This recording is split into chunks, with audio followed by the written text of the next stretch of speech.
Oremos. Padre Celestial, te damos gracias.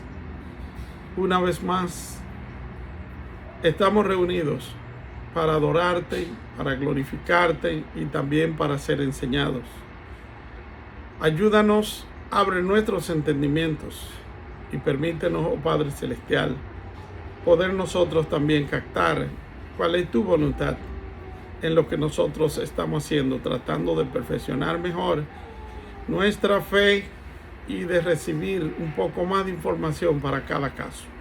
En Cristo Jesús te damos gracias, y aquellos que todavía no han entrado a nuestra reunión de clases, no sabemos cuál es la causa, pero te pedimos, Padre amado, que sea con ellos. Si están enfermos, toca sus vidas. En Cristo Jesús. Amén. Anticipo, mis amados, como dijo el apóstol Pablo, que se hagan rogatorias y cosas, pero anticipo que tendremos un poco de distorsión sonora porque estoy en Puerto Rico y lamentablemente mi estudio de grabación o de televisión, nada más pude traer la cámara y las luces, pero no pude bloquear los sonidos que vienen de afuera. Y lamentablemente aquí desde las 5 de la mañana se oye mucha bulla. Así que esperamos, especialmente para los que ven la grabación, que tengan misericordia de nosotros. No siempre lo haremos así, pero hoy nos tocó. Queremos aprovechar. Señores, hoy vamos a entrar a la lección número 7 de nuestro curso de Igle Crecimiento. Lección número 7 de nuestro curso Igle Crecimiento, y se trata de la eficiencia ministerial, 8 áreas de trabajo. Anticipo también que la semana pasada estuvimos hablando de la primera parte de estas 8 áreas de trabajo. Hoy vamos a tratar de hablar no de las 4 que faltan, sino de la que podamos llegar, porque la lección es bien amplia y nuestro tiempo es un tiempo que es impío y lamentablemente no podremos cubrirlo todo, pero el consejo es que usted siga estudiando o que estudie con su material en sus hogares lo que hace falta, pero trataremos de discutir por lo menos un par de estas áreas, a ver hasta dónde llegamos. Hoy dice segunda parte, 4 áreas de trabajo. Visto los cuatro elementos tales como para una iglesia saludable y creciente, pasemos ahora a alcanzar las 4 áreas de trabajo que exigen nuestro mayor esfuerzo para realizar la labor bíblica responsable. Esas son la adoración y la oración, la educación y el discipulado, y el cuidado pastoral, y el compañerismo, y el testimonio cristiano mediante el servicio y la evangelización. Tenemos una gráfica que los que están conectados en el Zoom la pueden ver, y consiste en 2 columnas acostadas, o sea, horizontales, y 4 columnas, 4 columnas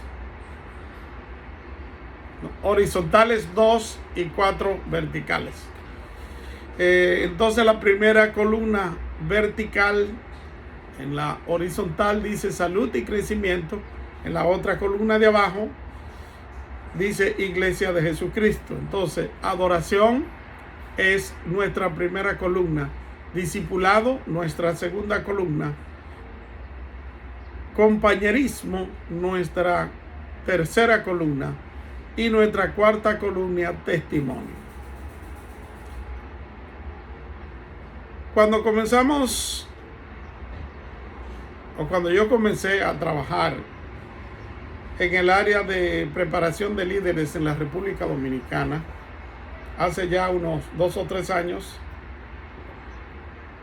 dimos un curso que era un curso de 3 meses intensivo, y en ese curso intensivo debíamos cubrir 5 áreas, y dentro de esas 5 áreas estaban justamente 4 de las que nosotros estamos hablando hoy. Y cuando fuimos a hablar de la adoración, yo traje un experto en adoración que es miembro de una iglesia, la iglesia del hermano Parménides. Él era el director es el director de música y cosas. Y en este tiempo que se ha aprendido, especialmente dentro del cuerpo de las iglesias latinas, que se ha aprendido un poco más sobre lo que es la adoración y la organización de los servicios. Hay pastores de adoración, hay salmistas, hay también cantores, hay una serie de cosas que de los 80 a nuestro tiempo que no estaban en las iglesias antes de los 80. Las iglesias antes de los 80 tenían su culto generalmente en las iglesias pentecostales, de donde yo tengo mis raíces. Se hacía lo que le llamaban el devocional, después el cultural, la predicación y la oración por los enfermos y la oración de clausura o de despedida. Eso era la liturgia que se seguía. Pero hoy día hay danza litúrgica, hay salmos, hay una serie de cosas que han añadido un poco más de color a lo que es la adoración. Pero un estudio cuidadoso del Nuevo Testamento, véase especialmente el capítulo 4 de este libro de Iglesia Crecimiento, muestra que esas son las áreas principales a trabajar en cualquier comunidad de fe. Note que también incluimos servicio y evangelización bajo la palabra testimonio, y por lo tanto reducimos las cinco funciones a 4 áreas de trabajo. Pasemos a ella. Entonces, lo primero que tenemos es salud y crecimiento en la iglesia de Jesucristo y la adoración como número 1. Número 1, la iglesia se reúne como familia de Dios para encontrarse con su Padre en adoración, confesión, gratitud, así como para dedicarse al servicio de la oración. Yo quiero repetir esto porque si realmente usted está haciendo reuniones de oración y no está cumpliendo con estas cosas, o de adoración, no está cumpliendo con estas cosas, entonces probablemente hay algo que le hace falta que examine. Entonces la iglesia se reúne como familia de Dios para encontrarse con su Padre en adoración.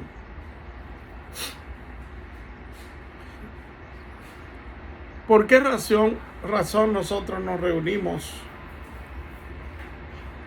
como grupo o como comunidad de fe? Cuando en realidad, después que hemos sido salvos, tenemos una relación personal con Cristo. Y si tenemos una relación personal con Cristo, pues ya uno debería decir, ya yo tengo la conexión con el jefe, ¿para qué necesito nada más? Pero Dr. Ivy Hill, recuerdo que me enseñó algo que nunca lo olvidaré, y fue que decía que se habían hecho estudios con con becerros, y se le había dado a un becerro, por ejemplo, que viviera con su mamá, que tomara la leche de su mamá, bueno, que se alimentara directamente de su mamá.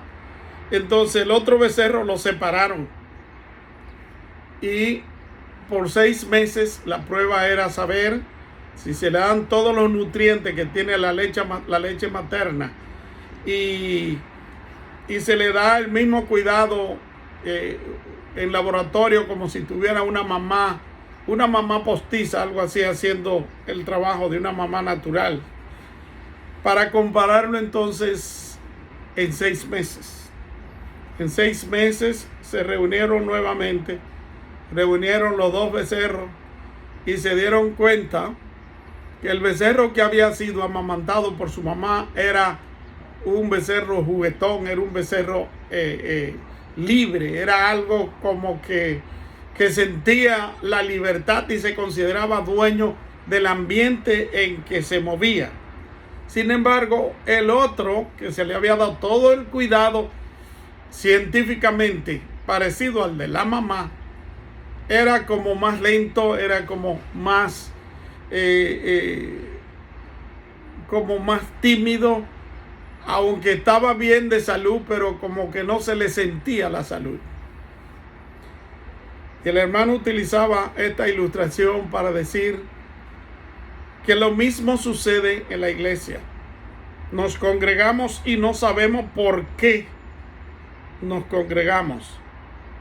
Pero la Biblia dice: mirad cuán bueno y cuán delicioso es habitar los hermanos juntos en armonía. Salmo 133. Dice que es como buen óleo derramado sobre la cabeza, que desciende hasta la barba para los que tienen barba, y desde la barba a la vestidura, hasta el borde de la vestidura. Dice que es como el rocío de Hermón, que desciende sobre los montes de Sión. Entonces, congregarnos tiene un misterio que nosotros no sabemos cuál es. Pero la Biblia dice no dejar de congregarse, como muchos tienen por costumbre, dando a entender de que todo el tiempo han habido personas que quieren hacer su propia iglesia en su propia casa.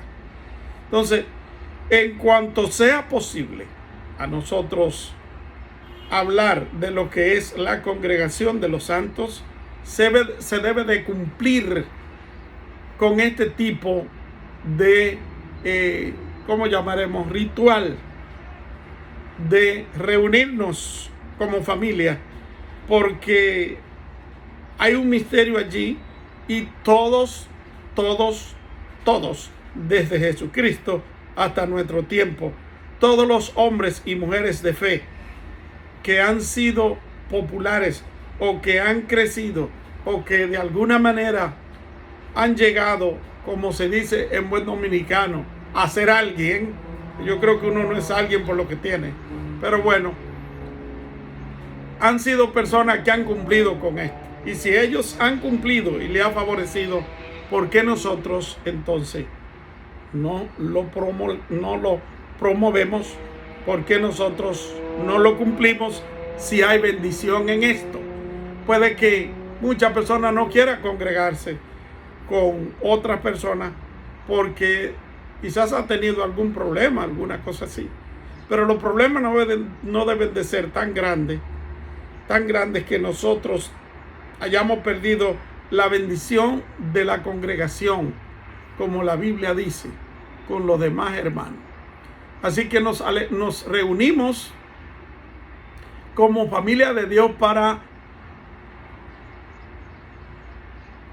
encontrarnos con nuestro Padre en adoración.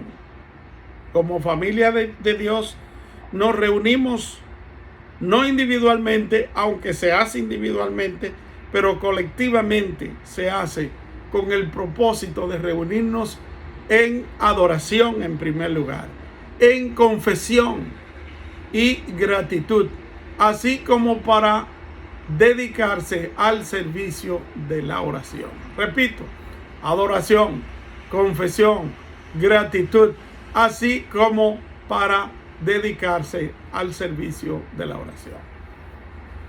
Esos son los beneficios de cuando nosotros nos reunimos en la casa de nuestro Padre Celestial. Nos reunimos primero para adorarle. Segundo, para confesar. Confesar que a Él confesamos nuestras debilidades, nuestros pecados. A Él confesamos nuestro interés y nuestro desinterés. A Él confesamos todo lo que somos. Y si lo hacemos en la congregación de los santos, en el momento en que estamos congregados, en que el Espíritu de Dios está unificando a aquel pueblo, sentimos una confirmación mayor que si lo hacemos individualmente.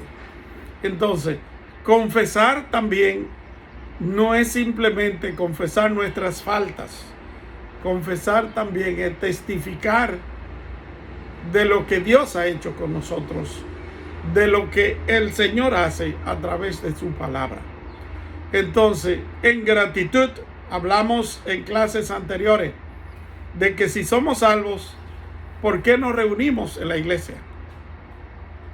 Y hablábamos de las 3 G, la CGG, que es un acróstico presbiteriano, CGG.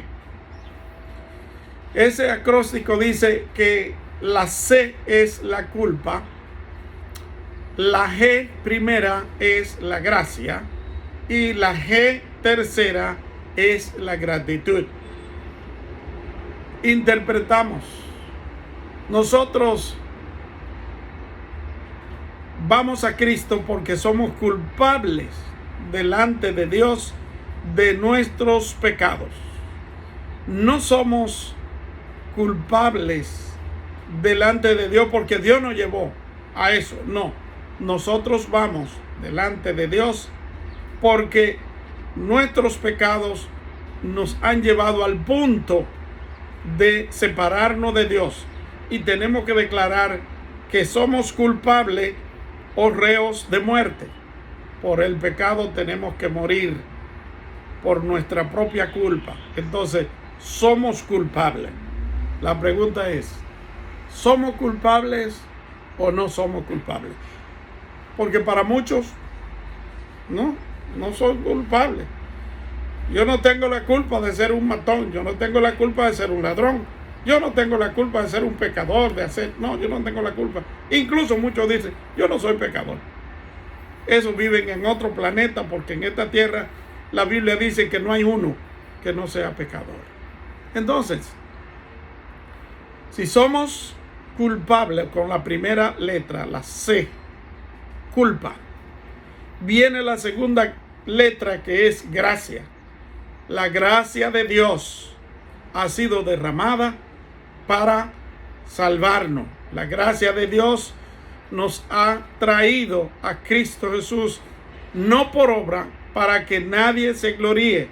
Hemos venido al Señor por pura gracia. O sea, que nosotros no hemos pagado nada, nosotros no hemos hecho esfuerzo ninguno. Cristo Jesús muere en la cruz para que usted y yo hoy seamos salvados. Eso es salvo por gracia. Entonces, si hemos sido culpables y perdonado nuestro pecado por la gracia de Dios, una sola cosa nos queda, y es ser agradecidos con Dios. Y por gratitud oramos, por gratitud nos reunimos en la iglesia, por gratitud hacemos obras, por gratitud servimos a Dios de todo corazón. Entonces, nos reunimos para confesión y gratitud, así como para dedicarse al servicio de la oración. Y ya hablamos entonces de la oración. Bueno, Hoy no tenemos los cuadritos acostumbrados que hace la doctora Norma Alicia, porque lamentablemente ni ella puede abrir el capítulo 7 y el capítulo 5 de este curso, ni yo tampoco. No sé qué ha pasado, y tenemos este trabajo ya preparado por tiempo. Para la mayoría de los estudios de los estudiosos de Iglesia Crecimiento, la adoración es el primero en importancia en lo que respecta a medir el progreso en una congregación.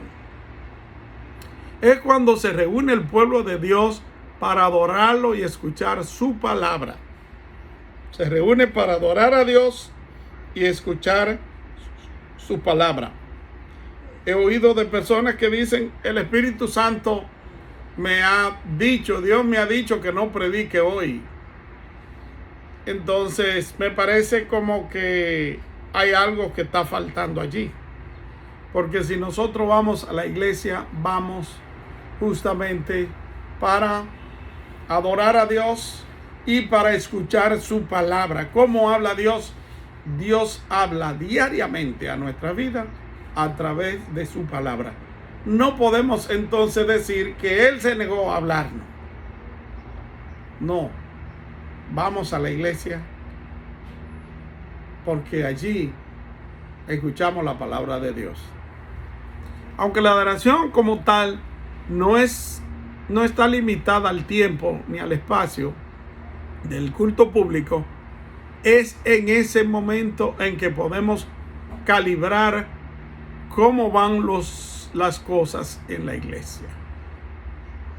Aquí podemos tomar algunas de las medidas más importantes en cuanto al ministerio. Observamos la asistencia al culto y podemos considerar el nivel de compromiso de la gente. Vemos las ofrendas y deducimos cómo van las finanzas en la iglesia. Vemos la cantidad de visitantes nuevos y notamos los resultados del evangelismo. Vemos lo que confiesan al Señor en algún llamado y observamos el espíritu de adoración y nos percatamos de mucha parte del sistema y el funcionamiento a la misma vez. Así que estas son las cosas que nos ayudan a nosotros cuando nosotros vamos a adorar a Dios.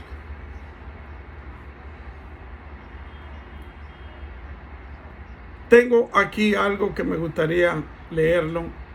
Pocos factores tienen influencia en el crecimiento como la calidad de la adoración de todas las áreas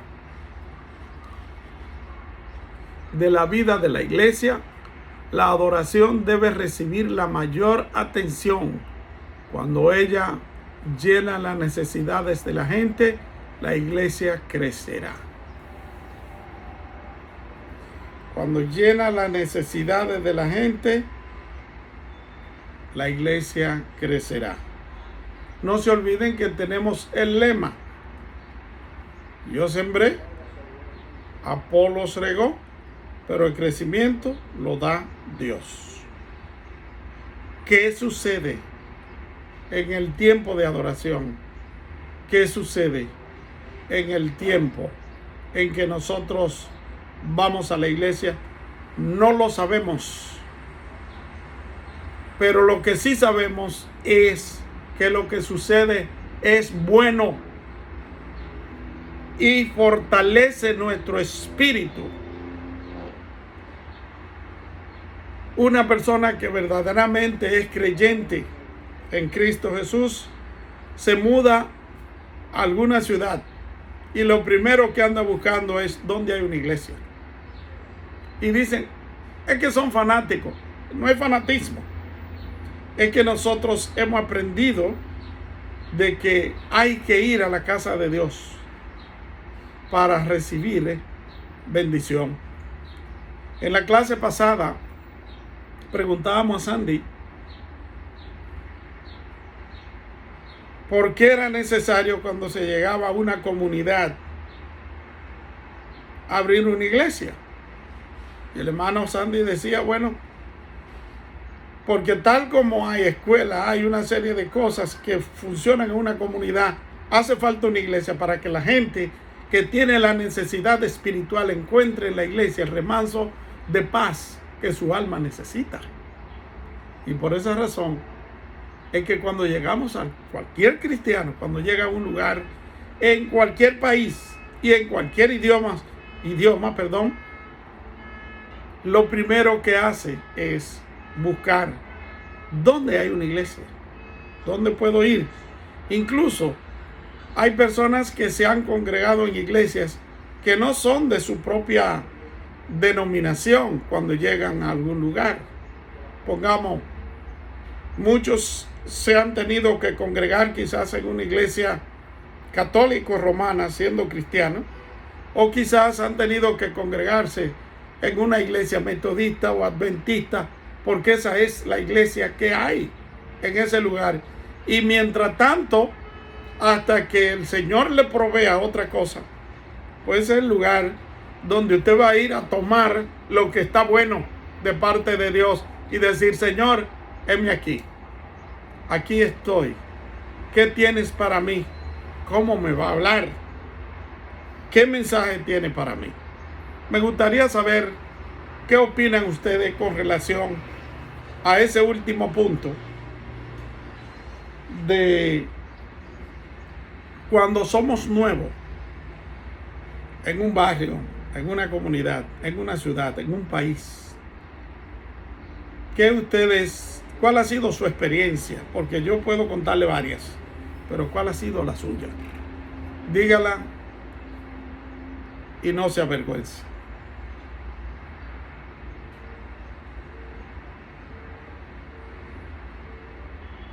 Profesor, Adelante, hermana Laura. yo puedo decirle como testimonio que cuando nosotros estuvimos viviendo en muchos sitios, que es la capital, cuando vinimos de allá del campo de Barahona, y una de las exigencias de mi mamá cuando nos íbamos a mudar era que buscaran que hubiera una iglesia cerca, porque ella siempre tenía eso pendiente. Ella no se preocupaba porque hubiera un parque o porque hubiera cualquier otro tipo de sitio, sino más bien que hubiera una iglesia cerca.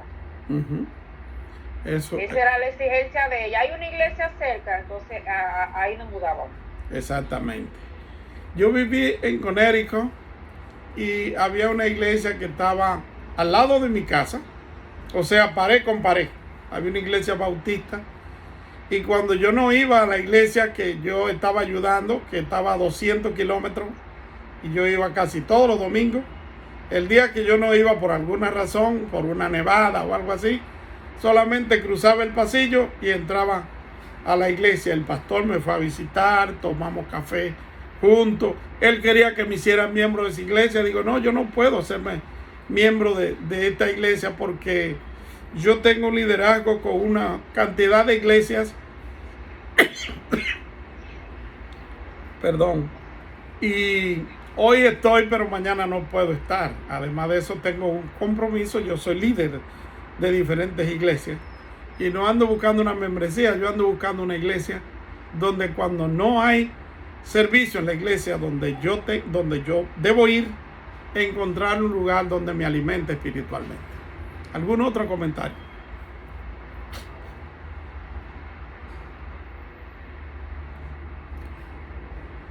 Bueno, si no hay nadie más, seguimos entonces. Mucha gente que contacta a la iglesia por primera vez lo hace a través de un culto corporativo, colectivo. Por eso hay que causar una buena impresión.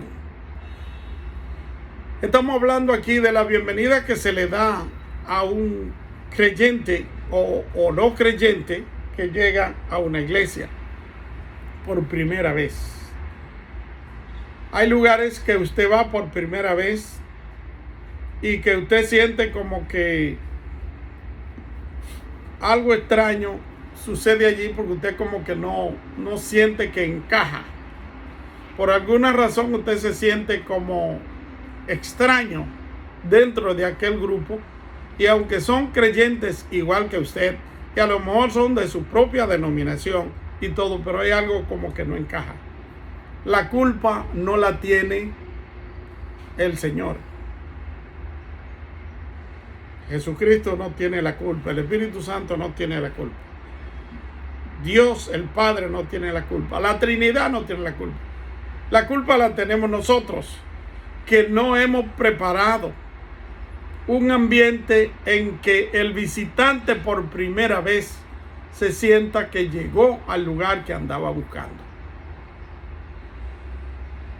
Yo recuerdo un predicador dominicano que ya murió, vivía justamente aquí en la ciudad, no aquí, vivía en Orlando, pero fue el fundador de la Batalla de la Fe. Ese hombre, recuerdo que decía que él fue a una iglesia en Nueva York, aunque lo decía de una manera jocosa, que él fue a una iglesia en Nueva York donde todas las bancas tenían su nombre. Una se llamaba familia Rockefeller, otra familia de Lindsay, otra familia Kennedy. Cada una de las familias famosas de Estados Unidos tenían una banca. Entonces él decía, yo no puedo ir a esa iglesia porque yo no tengo dónde sentarme. Lo decía de una manera de broma, pero hay muchas iglesias así, que usted se sienta en el asiento donde se sienta alguna de las personas distinguidas, y viene alguien y le dice que no, que es el asiento de don fulano y que ya él va a venir, o que ya va llegando, y si no es que llegue el otro y hace prácticamente que uno se pare de ahí porque ese es su asiento. Entonces uno se pregunta, ¿realmente esa es una bienvenida? A mí me ha tocado ir a iglesia como líder, que a veces digo yo soy líder de muchas congregaciones de esta denominación, trabajo por el bien de esta iglesia, incluso donde estoy. Sin embargo, llegó alguien que ellos no conocen o que lo conocen solamente por encima y no le importa si vino o no vino. Entonces es necesario que nosotros aprendamos que cuando la gente va a la iglesia, quizás va a la iglesia por primera vez y quiere sentir algún tipo de bienvenida que lo cautive, que lo haga sentir como que realmente es bienvenido. La iglesia tiene que lograr un equilibrio entre celebración y reverencia. Sigue diciendo, y tengo otro rayado aquí que dice, Dios no es solo nuestro amigo, sino también nuestro rey y gobernador. El culto de adoración debe de ser algo que eleve e inspire. En ese culto nuestra fiebre más profunda vibra al llegar ante un Dios que ha hecho maravillas postentosas en el pasado. Asegura que poder tener cuidado de nosotros nos insta a compartir con todos los demás y también con nuestra propia cultura allí dentro de lo que estamos. Así que debemos cuidar de no intentar competir con la cultura de entretenimiento y atención inmediata que nos rodea, pero sí debemos aprovechar apropiadamente la música, la poesía, el drama, las diversas manifestaciones artísticas para enriquecer nuestra liturgia y orden de culto. Las iglesias tienen los diversos tipos de parámetros y marcos que definen su flexibilidad en relación a la adoración, pero todas deben buscar un diálogo que integre los siguientes puntos en su adoración. Primero, Dios llama a la adoración. La congregación de creyentes responde con júbilo. Dios llama a la adoración. Entonces, la congregación de creyentes responde con júbilo. Por eso es que a muchas iglesias usted oye que dicen, el Señor está con nosotros. La pregunta en esa liturgia no es porque uno dude que Dios esté o no esté. Es que uno examine si realmente uno cree que Dios está con nosotros o no está. Bueno. Segundo, Dios llama al arrepentimiento. Todos responden confesando en oración. Tercero, Dios habla por su palabra. La comunidad de fe responde con cánticos y ofrendas. Cuarto, Dios da su bendición. El cuerpo responde saliendo a servir. O sea que nosotros vamos a la iglesia para ser edificados, para recibir también combustible, para ir a dar a otros lo que el Señor tiene y nos ha dado a nosotros. Amén. Consideraciones básicas. Volvemos al caso de la bienvenida. ¿Qué se le da? La bienvenida que se le da a los visitantes y congregantes en general es esencial. Esa es parte relevante de las funciones del ministerio de Ujieres. Muchas de las iglesias crecientes descubren la importancia de ese ministerio. Los Ujieres reciben a las personas con una sonrisa y deseo de servirle. Le entregan el boletín si es que hay boletín, y si hay o no, lo llevan, le preparan el ambiente para que la persona se sienta que es bienvenido. Un papel que yo he visto que hacen los Ujieres muy bonito es que llega una mamá con bebé y saben que a lo mejor está en tiempo de lactancia todavía y le dicen, bueno, mire, aquí hay una sala cuna, que le llaman una sala cuna, algunas iglesias que tienen sala cuna. Si usted tiene que alimentar a su bebé, usted puede ir a la sala cuna, y de la sala cuna usted puede escuchar el sermón, escuchar lo que está sucediendo, pero puede alimentar a su bebé desde allí. Así no distrae a los demás que están a su alrededor, sacando el pecho y dándosela a los muchachos, como yo he visto en muchas iglesias, que la mamá sacan el pecho, lo dan a los muchachos, y uno dice, bueno, ¿qué es lo que es esto? Pero bueno, los Ujieres son los encargados de mantener ese equilibrio. Además de mantener ese equilibrio, le dicen, los baños están allí, la salida está allí.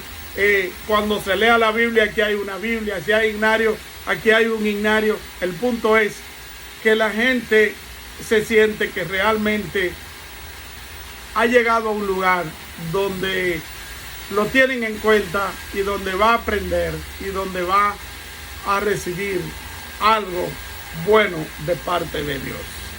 Y ya ustedes están oyendo los sonidos que les dije que hoy íbamos a tener.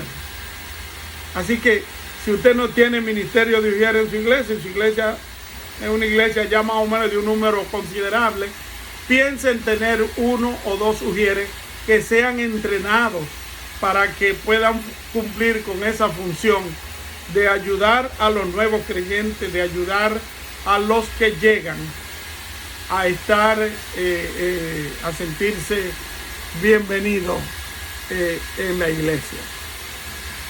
Si es posible, es bueno, después que los visitantes han ido, si es posible, es bueno enviarle una cartita o hacerle una llamada telefónica a la persona nueva, porque así saben que se le está dando seguimiento a esa persona. Y también, si la persona realmente ha quedado con alguna duda, cuando se le hace alguna llamadita, o se le manda alguna carta, se le hace alguna cosa, esa persona puede que aproveche ese momento para preguntar alguna cosa que quiera preguntar a la persona que hace contacto con esa persona. O sea, al ujier, al pastor, al anciano, al diácono que le visita o que le llama. La otra cosa que debemos de tener consideración para el crecimiento también es el tamaño del santuario.